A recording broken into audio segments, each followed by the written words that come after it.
Oi, gente, eu vou falar um pouquinho sobre escala de dor, coma e sedação.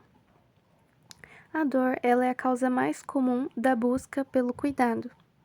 E existem dois principais tipos de dor, dor aguda e crônica. A dor aguda, ela está geralmente associada com ansiedade e hiperatividade do sistema nervoso simpático. O sistema nervoso simpático, ele é um sistema de excitação que ajuda o organismo a suportar situações de perigo, esforço intenso e dor. Consequentemente, a pessoa pode ter taquicardia e alterações de frequência respiratória.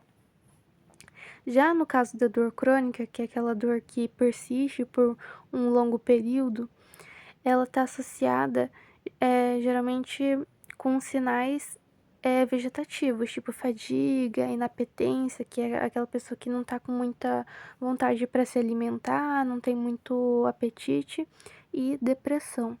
E ela não envolve hiperatividade do sistema nervoso simpático, então, pelo contrário, né, ela pode apresentar esses sinais mais vegetativos. E falando um pouco aqui sobre os fatores psicológicos, eles influenciam muito na intensidade da dor e ela tem um papel importante na percepção da dor. Pessoas que têm doenças psicossomáticas, às vezes elas têm dificuldade de definir a sua própria dor e muitas vezes elas podem ser caracterizadas de forma equivocada, com um problema mais psicológico do que físico, né? E podendo não ter um tratamento não tão adequado. Então é muito importante a gente se atentar a esses fatores psicológicos, mas entender que a gente tem que avaliar certinho uma escala de dor para não estar negligenciando a dor desse paciente. E agora falando um pouquinho sobre a avaliação da dor. O que a gente tem que avaliar de tanto? A gente tem que avaliar a causa da dor, a gravidade, o seu efeito sobre as atividades, né? Ou seja, as atividades básicas da vida diária. O que essa pessoa consegue fazer, se não está atrapalhando a dor, não está atrapalhando a funcionalidade dessa pessoa, se a dor atrapalha no humor, se ela trabalha na cognição, né, na compreensão das coisas, na forma de se comunicar, se ela atrapalha no sono, qual que é o local dessa dor, se é uma dor localizada, se é uma dor que é difusa, ela é profunda ou é uma dor superficial.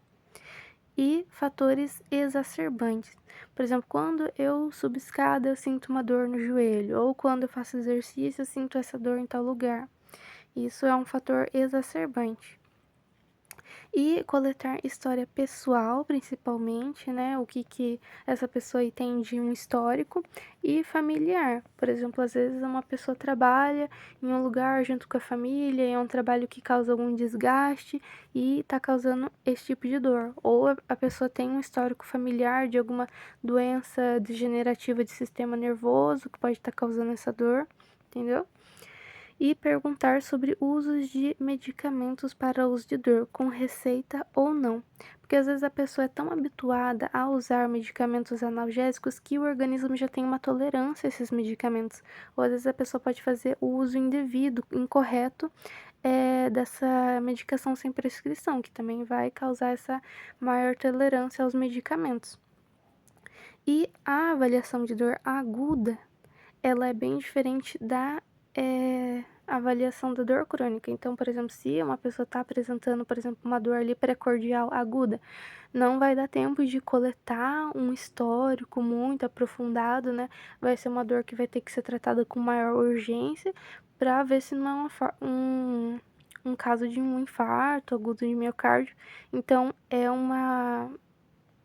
vão ser tratadas de formas diferentes. E aqui tem alguns exemplos de escalas de dor. Tem a escala analógica visual,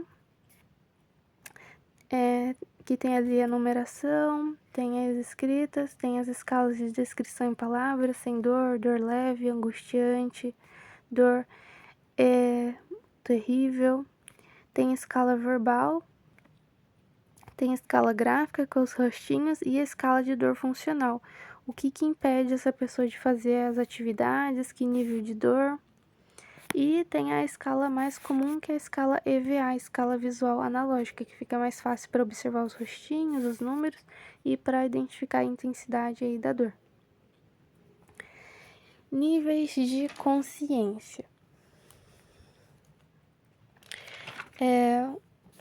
A gente tem o nível de consciência de uma pessoa que está consciente, está orientada.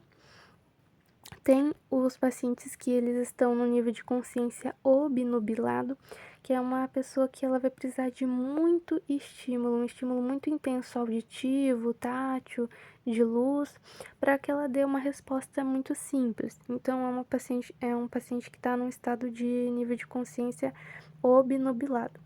E já estupor ou tupor é aquela pessoa que ela não responde, ela tá sonolenta e ela às vezes responde apenas a estímulos de dor. Por exemplo, quando você vai fazer um procedimento que é mais doloroso, uma gasometria, uma punção, daí a pessoa pode estar apresentando alguns estímulos de dor, mas com resposta como abertura ocular ou sons incompreensíveis, grunhidos, e tem coma, que é aquele indivíduo que ele tá sem consciência de alerta, sem consciência de ambiente, de espaço e até de si mesmo. Tem aquele coma que é súbito, que geralmente é causado por um AVC hemorrágico, né,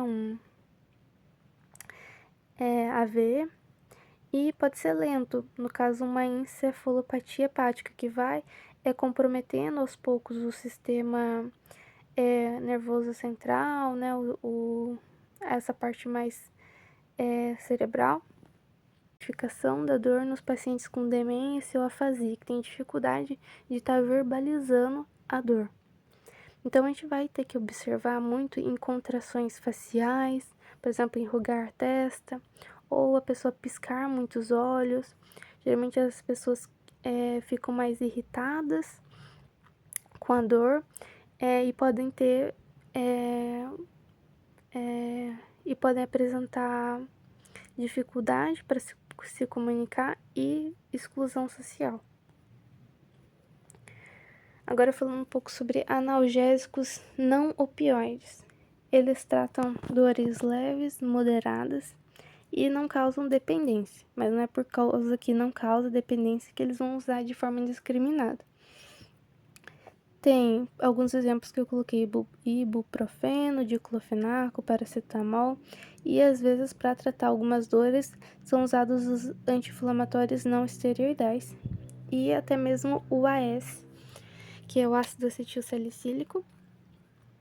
E esses medicamentos, eles, por exemplo, os anti-inflamatórios não esteroidais, eles devem ser usados por pequenos períodos, porque o uso prolongado desses medicamentos podem causar insuficiência renal. E já o AS, ele não pode ser tomado medicamento contínuo, porque é um medicamento que mexe com o fator de coagulação do sangue. Agora sobre analgésicos opioides. Tem alguns medicamentos que são mais fracos, que é codeína, dihidrocodeína, e os mais fortes, por exemplo, tramadol, morfina, dolantina, fentanil, metadona, oxidocona, que são para dores mais agudas, mais fortes. E algumas observações sobre analgésicos opioides. Os analgésicos opioides, eles podem ter alguns efeitos adversos, como náusea, vômito, prurido, que é coceira, depressão do sistema respiratório, constipação e confusão mental. E a gente tem que tomar alguns cuidados, ficar mais atenta com o uso de opioides em pacientes com doenças hepáticas, pois pode retardar o metabolismo, doença pulmonar obstrutiva crônica e apneia obstrutiva do sono por causa do risco de depressão respiratória, e em pessoas que têm demência, pelo risco do medicamento causar delírios e insuficiência renal grave, por causa que o uso do medicamento ela vai causar acúmulo dos metabólitos e o rim não vai conseguir excretar essas substâncias. Falando um pouco sobre os medicamentos adjuvantes, né, que eles servem para auxiliar, geralmente são usados com outros medicamentos para ajudar na dor, são alguns medicamentos anticonvulsivantes, que eles ajudam a relaxar, diminuir a dor, como gabapentina e pregabalina. E antidepressivos, duloxetina, triciclos, venlafaxina, bupropiona, e alguns medicamentos sedativos também são usados para dor, como os benzodiazepínicos, né, os BZDs, tipo diazepam, lorazepam, prazolam, clonazepam, cetamina, também é usada, o propofol, que é um anestésico, mas às vezes são usados com esse efeito sedativo, barbitúrico, tipo fenobarbital, clomaprazina, que é mais conhecido como Ampliquitil, são alguns dos medicamentos sedativos. Esse foi tipo um resumo, né? Tem vários outros medicamentos. E bons estudos. Beijinho.